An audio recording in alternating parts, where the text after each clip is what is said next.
Hello, everyone. Wanted to take a few minutes and talk a little bit about some of the feedback we've been getting from folks that have been working on the October Monthly, especially around this little quiz about the standards and benchmarks, and also share with you a change that we made and some of the reasons why we made that change. So if you've been paying really close attention, you may have noticed that in Tanya's video that she had made initially, that you can see that this quiz gives you a score.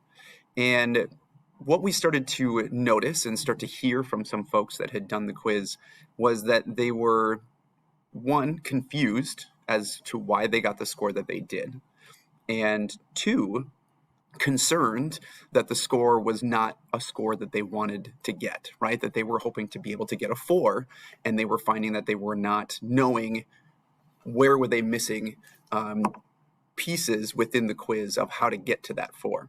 And what I think is really interesting about this in the context of our conversation that we're having around grading is that these are two really common things for students to experience. And so I want you to think about that quiz in the context of being a student.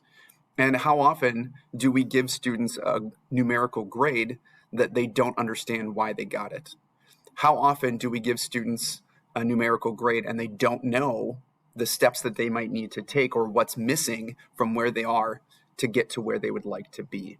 And I think that's a really important conversation and I think a really important reflection for us to take with us as we think about that quiz. Now, how did that lead us to making a change is when we designed the quiz, we tried to really think about the purpose. It was not to give you a grade.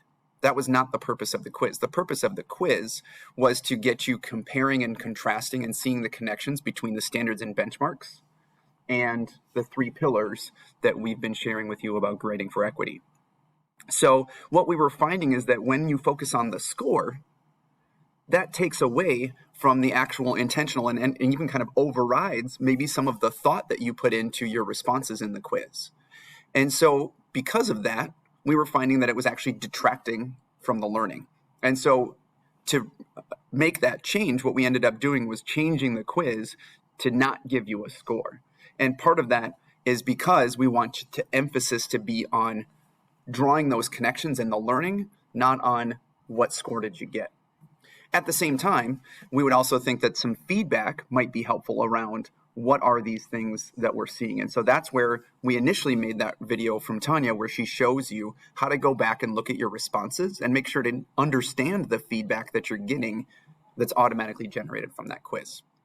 So if you have other questions or want to talk more about this, be sure to reach out to your building SDAS.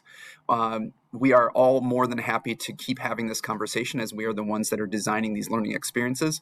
But again, wanted to share with you some of our thinking and why we are doing things the way we are, why we made this change, and hopefully that it is informative and adds to our conversation about equitable grading practices.